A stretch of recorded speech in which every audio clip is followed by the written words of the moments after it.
Chapitre 46. Les malheurs servent à vous persuader de votre néant.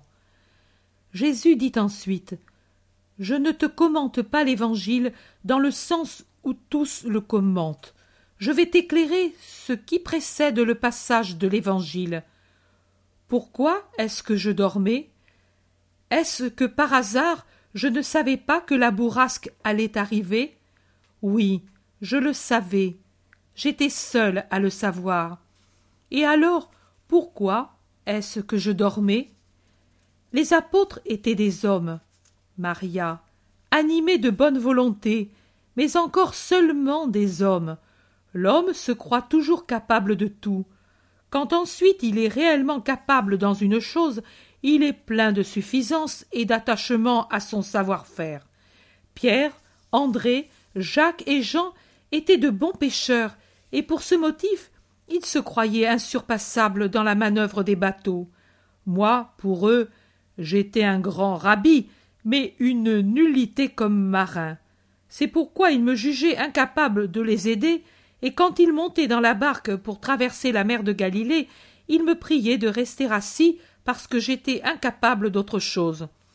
Leur affection aussi y était pour quelque chose, et ils ne voulaient pas m'imposer des fatigues matérielles. Mais l'attachement à leur savoir-faire dépassait encore l'affection. Je ne m'impose que dans des cas exceptionnels, Maria. Généralement, je vous laisse libre, et j'attends. Ce jour-là, j'étais fatiguée, et on me priait de me reposer, c'est-à-dire de les laisser faire, eux qui étaient si capables. Alors, je me mis à dormir. Dans mon sommeil se mêlait aussi cette constatation de ce que l'homme est homme, et qu'il veut agir par lui-même sans se rendre compte que Dieu ne demande qu'à l'aider. En ces sourds spirituels, en ces aveugles spirituels, je voyais tous les sourds et les aveugles spirituels qui, pendant des siècles et des siècles, iraient à leur ruine pour vouloir agir par eux-mêmes, alors que je suis penché sur leurs besoins en attendant qu'ils m'appellent à l'aide. Quand Pierre cria « Sauve-nous !» mon amertume tomba comme un caillou qu'on laisse aller. Je ne suis pas homme, je suis le Dieu homme. Je n'agis pas comme vous agissez. Vous, quand quelqu'un a repoussé votre conseil ou votre aide, et que vous le voyez dans l'embarras, même si vous n'êtes pas assez méchant pour vous en réjouir, vous l'êtes assez pour rester dédaigneux, indifférent à le regarder, sans vous émouvoir de son appel à l'aide.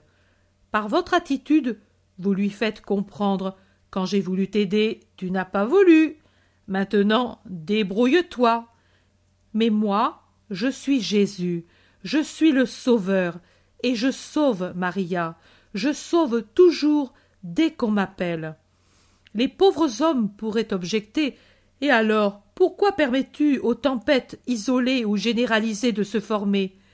Si par ma puissance je détruisais le mal, quel qu'il soit, vous arriveriez à vous croire les auteurs du bien, qui en réalité serait un don de ma part, et vous ne vous souviendriez plus jamais de moi. Jamais plus. Vous avez besoin, pauvre fils, de la douleur, pour vous rappeler que vous avez un père, comme le fils prodigue qui se rappela qu'il avait un père quand il eut faim. Les malheurs servent à vous persuader de votre néant, de votre déraison, cause de tant d'erreurs, et de votre méchanceté, cause de tant de deuils et de douleurs, de vos fautes, cause de punitions que vous vous donnez à vous-même, et de mon existence, de ma puissance, de ma bonté. Voilà ce que vous dit l'Évangile d'aujourd'hui, votre Évangile de l'heure présente, pauvre fils. Appelez-moi. Jésus ne dort que parce qu'il est angoissé de vous voir sans amour pour lui. Appelez-moi, et je viendrai. Dommage que vous ne soyez pas venu aujourd'hui.